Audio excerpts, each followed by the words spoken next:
മാന്യരെ, വിധി ഉടമസ്ഥനായ ചാരപ്പുരയ്ക്കൽ കുഞ്ഞിക്കണ്ണൻ നായർക്ക് വിധി കടക്കാരനായ മൗവഞ്ചേരി ഗോപാലകൃഷ്ണ പണിക്കൽ നിന്നും ചെല്ലേണ്ടതായ സംഖ്യ കൊടുത്തു തീർക്കാത്തതിനാൽ ഈ സംഖ്യയ്ക്കായി വിധി കടക്കാരൻ കൈവശം വെച്ചു പോരുന്നതായ കോളയാട്ട് ദേശത്തെ സർവേ നമ്പർ 1358 കുനിയിൽപ്പറമ്പ് എന്ന പേരുള്ള 77 സെന്റ് തെങ്ങും പറമ്പ് പരസ്യമായി ലേലം ചെയ്ത് വിൽപ്പാൻ സിവിൽ കോടതി 21-ാം ഉത്തരവ് 64-ാം ചട്ടപ്രകാരം കോർട്ട് ഉത്തരവായിരിക്കുന്നു എന്ന് ഇതിനാൽ അറിയിച്ചുകൊള്ളുന്നു.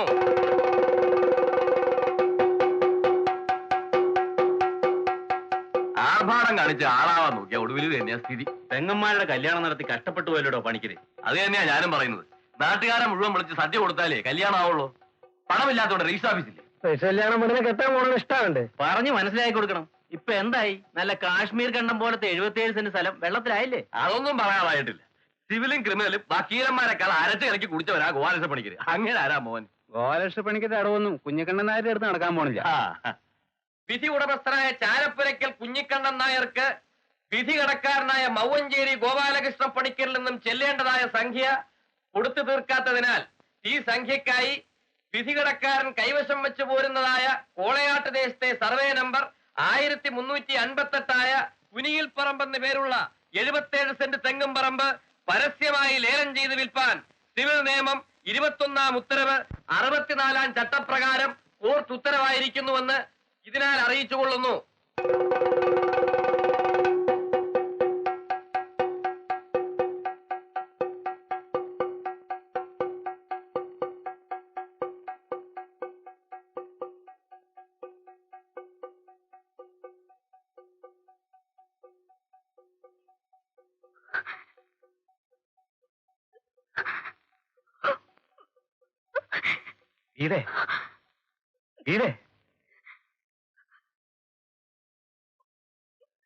അല്ല, ആരേത്?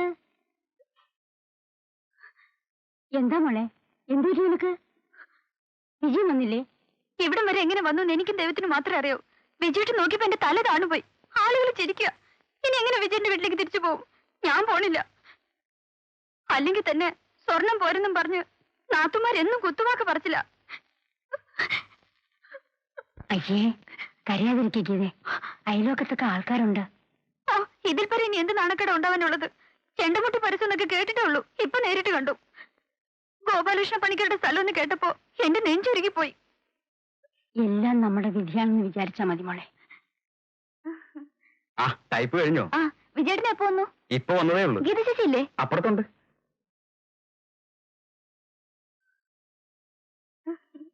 രാവിലെ കാക്ക വിരുന്ന് വിളിച്ചപ്പോ തന്നെ ഞാൻ അമ്മയോട് പറഞ്ഞിരുന്നു ഗീതേച്ച് വരുമെന്ന്. അല്ലമ്മേ? നീ ആ പുസ്തകം അകത്ത് വെച്ചിട്ട് കുറച്ച് പാല് വാങ്ങിച്ചോണ്ട് വാ. വിജയിന് ചായ കൊടുക്കണം. ഞാൻ ഗീതേച്ചോട് 2 വർത്താനം പറയട്ടമ്മേ. നിങ്ങളെ പറഞ്ഞത് പാല് വാങ്ങിച്ചോണ്ട് വരാൻ. ചേച്ചിയുടെ മുഖം എന്താ വല്ലാതിരിക്കുന്നേ? സന്തോഷിച്ച് ഉല്ലസിക്കാൻ ഇപ്പൊ ഇവിടെ എന്താ ഉള്ളത്? എല്ലാം കുളം തോണ്ടില്ലേ? ചെലടി, മനുഷ്യനെ കുറിച്ച് മനസ്സമാധാനം എന്താ? കല്യാണം കഴിഞ്ഞിട്ട് നാളെത്രേ? ഇതുവരെ എനിക്കൊരു അലമാരി കൊണ്ടുപോകാൻ പറ്റിയിട്ടുണ്ടോ? നാണക്കേടുകൊണ്ട് നാത്തുമാരുടെ മുഖത്ത് നോക്കാൻ വയ്യാണ്ടായി. അലമാര ഉണ്ടാക്കാൻ കുഞ്ഞുമ്പു ആശാരിയോട് പറഞ്ഞിട്ടുണ്ട് ഗോപാലകൃഷ്ണൻ. പറച്ചിൽ തുടങ്ങിയിട്ട് കുറെ നാളായി. ഇനിയിപ്പോ എനിക്കൊന്നും വേണ്ടമേ. പറമ്പ് ലേലം ചെയ്യുന്ന വീട്ടിലെ പെണ്ണില്ലേ ഞാൻ. നാത്തുമാരുടെ മുമ്പിൽ എനിക്ക് അത്രേ വിലയുണ്ടാവൂ. നമ്മൾ കക്കുകയും പിടിച്ചു പറിക്കുകയും ഒന്നും ചെയ്യില്ലല്ലോ. നിന്റെയും നിന്റെ ചേച്ചിയുടെയും കല്യാണം നടത്താൻ വേണ്ടിയല്ലേ നമ്മൾ കടം വാങ്ങിയത്? ഞങ്ങളുടെ കാര്യങ്ങളൊക്കെ നോക്കുന്നുള്ള വിശ്വാസത്തിലല്ലേ അച്ഛൻ ഏട്ടന്റെ പേരിൽ സ്വത്തെല്ലാം എഴുതി വെച്ചത്. അതിന് പിരിവെടുക്കാന്നല്ലാതെ പുതിയതായിട്ട് ഏട്ടൻ വല്ലതും ഉണ്ടാക്കിയിട്ടുണ്ടോ? ഇപ്പൊ പറമ്പ് ലേലം, വീടിന്റെ പേരിലും കടം വാങ്ങിച്ചിട്ടില്ലേ? അടുത്ത ലേലം വീടായിരിക്കും. അങ്ങനെയൊന്നും പറയരുത് മോളെ. എങ്ങനെയാന്ന് പറയാതിരിക്കുക? ഈ വീടും കേസിലല്ലേ? കേസും കൂട്ടല്ലാത്ത നേരമുണ്ട് ഏട്ടന്. ഗോപാലകൃഷ്ണ പണിക്കർ ഒരു കോടതി ഭ്രാന്തനാണെന്നും പറഞ്ഞ് എപ്പോഴും കളിയാക്കാറുണ്ട് നാത്തുമാര്. ഒടുക്കത്തെ ഒരു നാത്തുമാര്. അവറ്റകൾക്കുള്ള ജോലി ഇല്ലേ ഈ കുശുംപുറച്ചിലല്ലാതെ? അവരെ കുറ്റം പറഞ്ഞിട്ട് കാര്യമില്ലമ്മേ. തൊട്ടേനും പിടിച്ചതിനും കൊടയും വടിയെടുത്ത് ഇറങ്ങിക്കോളും കേസ് കെട്ട് നക്ഷത്തി വെച്ച്.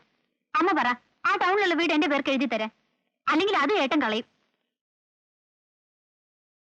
ഒരു ഭർത്താവിനെ കിട്ടിയെന്ന് പറഞ്ഞ് ഏട്ടനെ നീ അത്ര കൊച്ചാക്കൊന്നും വേണ്ട.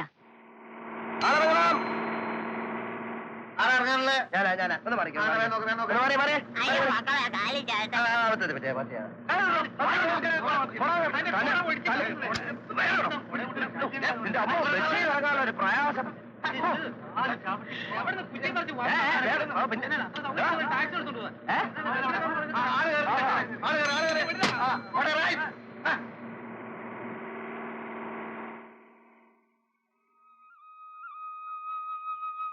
ഗോപാലകൃഷ്ണ, എന്തൊക്കെയാണ്ടോ ഈ കേൾക്കുന്നത്? എന്തേ? അപ്പൊ ചെണ്ടകൊട്ടിലും പരസ്യപ്പെടുത്തലൊന്നും അറിഞ്ഞില്ലേ? കുട്ടിയോ? കുട്ടി നാട്ടിലാകെ നടന്നു കുട്ടി. കൊട്ടട്ടെ, അതിനെന്താ? കേസും കുണ്ടാവണ്ടിയൊക്കെ ധാരാളം ഉണ്ടാറുണ്ട്. പക്ഷെ ഈ മാതിരി കൊട്ടലും പാടലും ഒക്കെ ആദ്യമായിട്ടാ കാണുന്നത്. ആ, വിവരമുള്ള ഒരു കേസ് നടത്തിയ നാട്ടുകാർക്ക് അങ്ങനെ പുതിയ കലാപരിപാടികൾ കാണാനൊക്കും. എന്റെ അനന്തേട്ടാ, ഇത് സിവിൽ പ്രൊസീജിയർ അനുസരിച്ചുള്ള കേസാണ്. ചെണ്ട കൊട്ടിയുകൊണ്ട് മാത്രം ലേലം നടക്കണമെന്നില്ല. ഇനിയാണ് നമ്മുടെ ഇഞ്ചക്ഷന്റെ വരവ്. ഇഞ്ചക്ഷനാ? ഇഞ്ചക്ഷൻ എന്ന് പറഞ്ഞാൽ കുത്തിവെപ്പല്ല. ഒരു കണക്കിന് കുത്തിവെപ്പ് തന്നെ. Temporary injection, violation of injection. എന്താ ശിക്ഷ എന്നറിയാം? ആ, അറസ്റ്റും ലോക്കപ്പും. വിധിയുടെ മസ്തൻ ഇരുമ്പഴി എണ്ണും. നീ പറയണമെന്ന് എനിക്ക് മനസ്സിലാവണില്ല. മനസ്സിലാവില്ലല്ലോ, എന്റെ വക്കീലിന് മനസ്സിലായില്ല. തത്തെ പഠിപ്പിക്കും പോലെ പറഞ്ഞു കൊടുത്താലും എന്റെ വക്കീല് മൈശേറ്റിന് മുമ്പിലെത്തുമ്പോ കവാത്ത് മറക്കും. പിന്നെ ആകെയുള്ളൊരു ഗുണം, ഭാഷ അത്യാർത്ഥിയില്ല. അല്ല, ഒരു കണക്കിന് എന്നോട് ചോദിക്കാനും പറ്റില്ലെന്ന് എഴുതിക്കോളൂ. ഞാനുമായിട്ടുള്ള സമ്പർക്കം മൂലം ഇഷ്ടൻ സിവിലിലെ ചില ഹിക്മത്തുകളൊക്കെ വശത്താക്കി. അപ്പൊ ലേലം നടക്കില്ലേ ഗോപാലകൃഷ്ണ? ഒരു യുദ്ധമാകുമ്പോ അപ്പുറത്തും ഇപ്പുറത്തും ആൾനാശം ഉണ്ടാകുന്ന സാധാരണയാ. പിന്നെ ഇതൊരു ഭംഗിയുള്ള യുദ്ധം, അത്രേ ഞാനിപ്പോ പറയുന്നുള്ളൂ. കാണാം.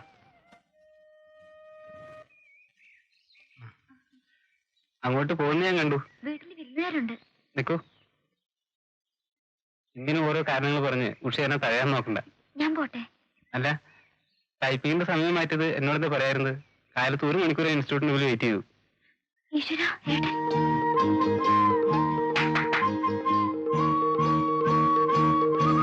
അവളായിട്ട് നിനക്ക് എന്താ ഇടപാട്? ഒന്നുമില്ല, ഈ ടൈപ്പ് റൈറ്റിന്റെ കുറച്ച് നാളായിട്ട് നിന്നെ ഞാൻ ശ്രദ്ധിക്കുന്നു.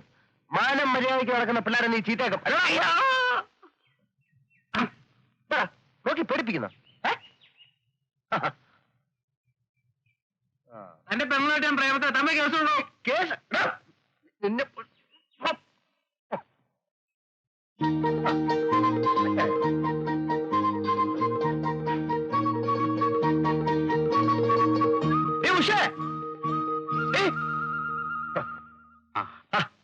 വിജയൻ എപ്പോ വന്നു? കുറച്ചേരെ ഇരിക്കേ. എന്താ വടിയൊക്കെ ആയിട്ട്? വടി അളിയും കോടതിയിലായിരിക്കും. അല്ല, ഞാനൊരു അടിയാധാരത്തിന്റെ പകർപ്പെടുക്കാൻ രജിസ്റ്റർ ഓഫീസിൽ പോയിരുന്നു. ഞാനത് അകത്ത് വെച്ചിട്ട് വരാം. ട്യൂഷൻ ഇവിടെ വാടി. ഇവിടെ വരാൻ.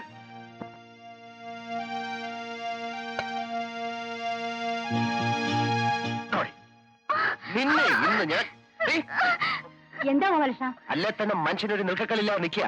നിന്റെ തുണി ഇരിക്കും. വിജയനപ്പുറത്തുണ്ട്. നീ എന്തിനാടി അലവിലാതെ ചെറുക്കനോട് സംസാരിച്ചോണ്ടെന്ന്? ഞാൻ പാല് വാങ്ങിച്ചിട്ട് വരുമ്പോ ഞാനല്ല സംസാരിച്ചത്. ഞാൻ കണ്ടല്ലോ. നേരാണോടി? നിന്റെ തൊള്ളി ഞാൻ വിളിച്ചോളി. ടൈപ്പിൽ ഞാൻ നിർത്തും. ഈ വീട്ടിൽ നിന്ന് പുറത്തിറങ്ങാൻ സമ്മതിക്കില്ല. 2 കല്യാണം നടത്തിയ ഈ വീട് ഈ സ്ഥിതിയിലായത്. നീ ആരെ വേണമില്ല അങ്ങ് പ്രേമിച്ചോ, എനിക്കൊരു പരാതിയില്ല. പക്ഷെ കാമുവിന്റെ കൂടെ അങ്ങ് ഒളിച്ചോടി പോകണം. സദ്യം നടത്തി സ്വർണ്ണാഭരണങ്ങളും പണിയിച്ചു കൊടുത്ത് ഇനി ഒരു കല്യാണം ഇപ്പോഴെങ്കിൽ ഈ വീട്ടിൽ നടത്താൻ പറ്റത്തില്ല. മനസ്സിലായോ? പതുക്കെ ഉണ്ട് ഗോപാലകൃഷ്ണ. വിജയം കേക്കണ്ട. എടി ഓടിയപ്പുറത്ത്. ഒരുത്തി വന്നപ്പോ തൊട്ട് മുഖം വീർപ്പിച്ചോണ്ടിരിക്കുക. സ്വത്ത് ലേലം ചെയ്യുന്നതിലല്ല അവർക്ക് സങ്കടം. ഭർത്താവിന്റെ വീട്ടില് അലമാര എത്തിക്കാത്തതില്ല. എവിടെയുള്ള? അപ്പുറത്തുണ്ട്.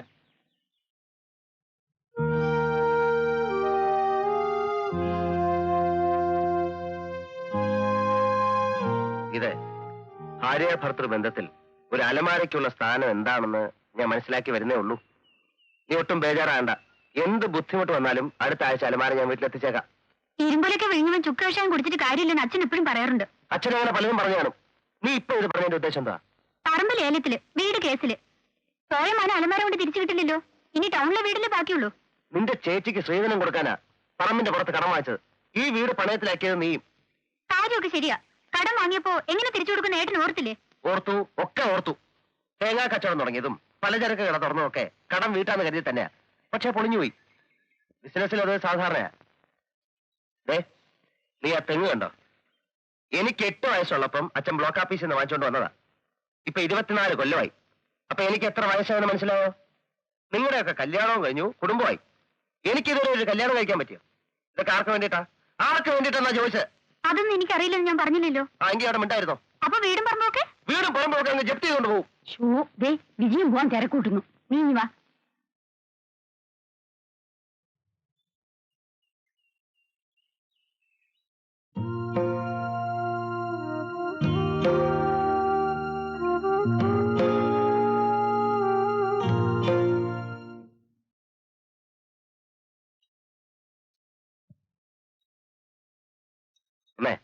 ഉം. ഇങ്ങോട്ടിരിക്കെ, ചില കാര്യങ്ങൾ സംസാരിക്കാനുണ്ട്. പറമ്പിന്റെ കാര്യമാണെങ്കിൽ എന്നോടൊന്നും പറയണ്ട. എന്തിനാ വെറുതെ മനസ്സ് വിഷമിപ്പിക്കുന്നത്? അമ്മ ഇരിക്കേ. അമ്മയ്ക്ക് എന്നോട് ദേഷ്യമുണ്ടോ? എന്തിന്? ഇതിനൊക്കെ കാരണം എന്റെ പിടിപ്പുകാരാണെന്ന് അമ്മയ്ക്ക് തോന്നുന്നുണ്ടോ? എല്ലാവർക്കും ഓരോരോ കാലദോഷങ്ങളുണ്ട് മോനെ. ഉജ്ജുമ ഭാവത്തിന്റെ ഫലം എന്ന് കരുതി സമാധാനിക്കന്നെ. മറ്റൊരു പോംവഴി ഇല്ലാത്തോണ്ട് പറയാ. പറമ്പ് ലേലം കഴിഞ്ഞാലുടനെ ഈ വീടിന്റെ കേസും വിധിയാവും. കുഞ്ഞിക്കണ്ണനാരെ കുറ്റം പറഞ്ഞിട്ട് കാര്യമല്ല. ഒരു ചില്ലിക്കാശ് പോലും നമുക്ക് തിരിച്ചു കൊടുക്കാൻ പറ്റില്ലല്ലോ. ഇങ്ങോടി, മുതിർന്ന ഒരു വർത്താനം പറയുമ്പോ വായി നോക്കി വെക്കരുത് ഞാൻ പറഞ്ഞിട്ടില്ലേ? ഓ, അമ്മ സമ്മതിച്ചാല് ഈ 2 കടങ്ങളും തീർത്ത് സമാധാനമായിട്ട് ജീവിക്കാം. ഞാൻ നോക്കിയിട്ട് മറ്റൊരു വഴിയും കാണുന്നില്ലാത്തോണ്ടാ. വരുന്ന പോലെ വരട്ടെ. ടൗണിലെ വീട് നമുക്കങ്ങ് വിൽക്കാം. അത് വേണോ മോനെ? ലേലം കുറച്ചുകൂടി നീട്ടി വെച്ചൂടെ? എന്നിട്ട് 1 മാസത്തെ കൂടെ നീട്ടി വെക്കാം. അത് കഴിഞ്ഞാലോ പിന്നെ ഈ വീടിന്മേലുള്ള കടം. 10-200 രൂപ വാടക കിട്ടുന്നല്ലേ മോനെ?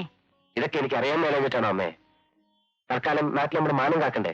അതോ വലുത് വാടകയോ വലുത്? കുഞ്ഞിക്കണ്ണനാരോട് ഞാൻ സൂചിപ്പിച്ചിട്ടുണ്ട്. ആ വീട് എഴുതി കൊടുത്താ സർവ്വ കടമൊഴിച്ച് 19,000 രൂപ കൈ കിട്ടും. ആ രൂപയ്ക്ക് ഞാൻ ടൗണിൽ നല്ലൊരു ബിസിനസ്സും കണ്ടുവച്ചിട്ടുണ്ട്. അപ്പോ നീ എല്ലാം ഉറപ്പിച്ചോ? അമ്മയുടെ സമ്മതം ഇല്ലാതെ ഞാൻ ഇതുവരെ വല്ലതും ചെയ്തിട്ടുണ്ടോ? എന്താ ചെയ്യാ? എങ്ങനെയെങ്കിലും ഈ വീടും പറമ്പും രക്ഷിക്കണം. അതാ പറഞ്ഞത്. ഞാൻ നാളെ തന്നെ കുഞ്ഞിക്കണ്ണനാരെ കാണാം. ഞാൻ നാട് വിട്ടു എങ്ങും പോണില്ലാന്ന് ആ വക്കീലിനോട് പറ. അത്രയ്ക്ക് പട്നിയായോ അയാള്? നാളെ തിരുവനന്തപുരത്തൊന്ന് പോണം. പെങ്ങളുടെ ഭർത്താവ് ദുബായിൽ നിന്ന് വരുന്നുണ്ട്. മറ്റന്നാ ഉറപ്പായിട്ടും ഞാൻ ആഫീസിലെത്തും. എന്താ പോരെ? അല്ല, ആളിനെ കണ്ടില്ലല്ലോ എന്ന് വിചാരിച്ച് അയച്ചതാ എന്നെ.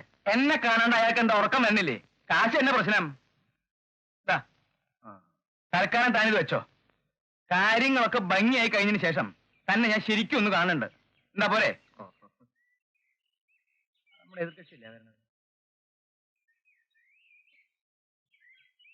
ഒക്കെ പറഞ്ഞതുപോലെ സംഭവിക്കോ.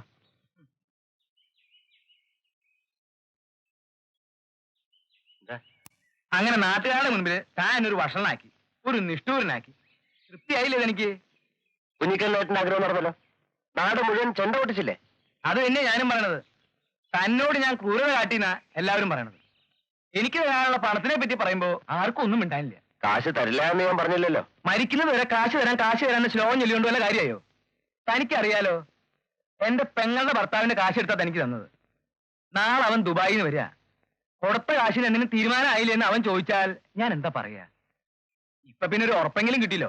ടൗണിലുള്ള വീട് മതി. ടൗണിലുള്ള വീടിന്റെ കാര്യം ഇനി താൻ പറയണ്ട. ഒരു കാര്യം ഞാൻ പറഞ്ഞേക്കാം ഗോപാലകൃഷ്ണ, ഒട്ടും വൈകാതെ മറ്റേ കേസും വിധിയാവും. തന്നെയും കുടുംബത്തെയും പെരുവഴിയിൽ ഇറക്കി എന്നുള്ളൊരു ദുഷ്പേരും കൂടി താൻ എനിക്ക് സമ്പാദിച്ചു തരും. അതിന്റെ ഒന്നും ആവശ്യം വരില്ല എന്നേട്ടാ. ടൗണിലുള്ള വീട് കുറെ കാലമായല്ലോ ടൗണിലുള്ള വീടിന്റെ കാര്യം താൻ പറയാൻ തുടങ്ങിയിട്ട്. ഇതുവരെ അമ്മ സമ്മതിക്കാഞ്ഞിട്ടല്ലേ? എന്നിട്ട് ഇപ്പൊ സമ്മതിച്ചോ? സമ്മതിപ്പിച്ചു. എനിക്ക് ആരെയും പറ്റിക്കണമെന്ന് ഒരാഗ്രഹമില്ല കണ്ണേട്ടാ. കണ്ണേട്ടൻ എന്ന് പറഞ്ഞ പോലെ ഇവിടുത്തെ വീടിന്റെയും പറമ്പിന്റെയും മേലുള്ള കട ഒഴിച്ച് ബാക്കി കാശിങ് തന്നോ. നീ ഇത് കാര്യമായിട്ട് പറയാണോ? ഇത് പിന്നെ തമാശ പറയാൻ പറ്റിയ വിഷയ. എന്റെ അച്ഛൻ RT ഓഫീസിൽ ക്ലർക്കായിരുന്നപ്പം ചോര നീരാക്കി ഉണ്ടാക്കിയ വീട്. ആ പുണ്യൊന്നും പറയണ്ട. RT ഓഫീസുകാര് ഒരു കാലത്തും ചോര നീരാക്കേണ്ടി വന്നിട്ടില്ല. അല്ലാതെ തന്നെ ഒരു വീട് വിലയ്ക്ക് വാങ്ങാൻ അവർക്ക് കഴിയും. അതുകൊണ്ട് അത് കളാ. മരിച്ചുപോയ അച്ഛൻ എന്തിനാ കുറ്റം പറയുന്നത്? അനുഭവിക്കാൻ ഒരു യോഗം വേണം. ഏതായാലും ആദ്യം പറമ്പ് ലേലത്തിനൊരു സ്റ്റേ വാങ്ങണം. അപ്പോ പുതിയൊരു എഗ്രിമെന്റ് ഉണ്ടാക്കണ്ടേ? ഉണ്ടാക്കാം. പക്ഷെ ഒരു കാര്യം, ആ വീട്ടിൽ നിന്ന് വാടകക്കാരെ ഒഴിപ്പിച്ചതിന് ശേഷം മതി രജിസ്റ്റർ. അത് മതി. ആരെപ്പ അവിടെ താമസം? അച്ഛന്റെ പരിചയത്തിലുള്ള പാർട്ടീസാ. ടാങ്ക് കിട്ടണം, പൈപ്പ് മാറ്റണം, വെള്ള പൂശണം എന്നൊക്കെ പറഞ്ഞ് എപ്പോഴും കത്തെഴുതാറുണ്ട്. അതുകൊണ്ട് ഞാനങ്ങോട്ട് പോകാറില്ല. പക്ഷെ മര്യാദക്കാരാ. വാടക കൃത്യമായിട്ട് അയച്ചു തരുന്നുണ്ട്. അവിടെ ചെന്ന് അവരോട് ഒഴിയാൻ പറ. അത് ഞാൻ ഏറ്റു. ലേലത്തിന് സ്റ്റേ 1 മാസത്തേക്ക് കിട്ടും. അതിനുള്ളിൽ ആളൊഴിപ്പിച്ച് രജിസ്റ്റർ ചെയ്ത് തന്നാൽ ഇവിടുത്തെ വസ്തുക്കളിന്മേലുള്ള കടം ഒഴിഞ്ഞു വരുന്നതായി എഗ്രിമെന്റ് എഴുതിച്ചോളൂ. ഇനി സാക്ഷികള് ഇവിടെ പേരെഴുതി ഒപ്പിട്ടോളൂ. ഓ, പേരേതാ അറിയില്ല അല്ലേ? ഇവിടെ വരൂ.